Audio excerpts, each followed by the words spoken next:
அன்பானவர்களே, இனிய காலை வணக்கம். இன்றைய செய்தி என்னன்னா, நான் 61 வயது வரை கண்ட அனுபவத்தை தான் சொல்ல போகிறேன். சக மனிதர்கள், சக உறவுகள் உங்களை எப்படி பார்க்கிறார்கள், எப்படி பழகுகிறார்கள், இதைத்தான் இன்னைக்கு சொல்ல போகிற டாபிக்.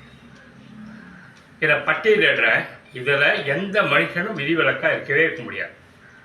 பாயிண்ட் நம்பர் 1, உங்களிடம் உள்ள பணம், செல்வம், அந்தஸ்து இவைகளை வைத்து மட்டுமே உங்கள் மதிப்பு நண்பர்கள் வட்டத்திலையும் இருக்கும், உறவுகள் வட்டத்திலையும் இருக்கும். எங்கே போனீங்கனாலும் இதுதான் உங்களுக்கான முதல் மரியாதையும் சக மனிதர்கள் கொடுக்கும். ரெண்டாவது, உங்களுடைய இன்முகமான பேச்சு.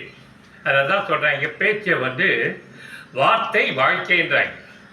நீங்கள் ஒரு சிடு பார்ட்டி, ஒரு டைப்பான பார்ட்டி, முரட்டு பார்ட்டி அப்படின்னா சிடுமூஞ்சி இப்படிலாம் வச்சிங்கன்னா உங்களை சுற்றி எந்த மனித வட்டமும் இருக்காது. இது பாயிண்ட் நம்பர் 2. அடுத்து 3வது ஒரு பாயிண்ட் சொல்கிறேன், நோட் பண்ணிங்க. எப்படிலாம் மதிக்கப்படுறீங்கன்னு சொல்லிட்டு, உடல் நோயற்று இருக்க வேண்டும் மனுஷன். நோயோடு நீங்கள் இருந்துட்டீங்கன்னா சலிப்பாகவே உங்களை பார்ப்பாங்க. ஐயோ, இது ஒரு இம்சை, இது போயும் தொலைய மாட்டேன், இருக்கும் தொலைய மாட்டேன்னு நோய் பிடிச்ச மனிதனோடு அப்படிம்பாங்க. 4, வெற்றி. நான் பணம் வேற, வெற்றி வேறு.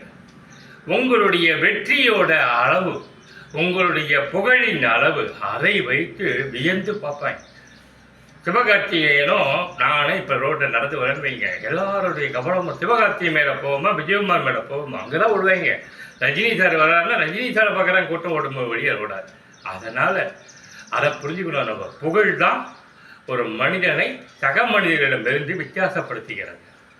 அதுக்கு அடுத்து இதை நீங்கள் அவசியம் நம்பித்தான் ஆகணும். கர்ம வினையை எப்படி தெரியுமா ஒப்பிடுறாங்க? கருடன் கூட ஒப்பிடுறாங்க. வானத்தில் பறக்கிற கருடன் பறந்து போகிறப்போ கீழே நிழல் படுது பாருங்க, நிழல் அப்படியே கூடையே பறந்தாமை பூமியில் வரும்.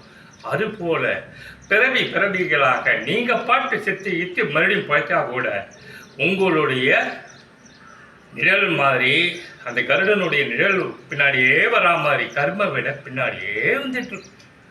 இந்த கர்ம வினையால் தான் நீலாம் ஏழையாகவும் எளிமையானவனாகவும் வறுமையானவனாகவும் என்ன வழக்கு என்ன குட்டிக்காரங்க அடித்தாலும் உனக்கு லைஃபே மாறாமல் போகிறதுக்கெல்லாம் காரணம் இந்த கர்ம வினை. இந்த கர்ம வினையை நீக்கணும்னா நான் சொன்ன பாருங்க, 4-5 குணங்களை வைத்து தான் மனிதர்கள் பழகிறாங்கன்ட்டு. நீங்கள் ஞானியாகணும்.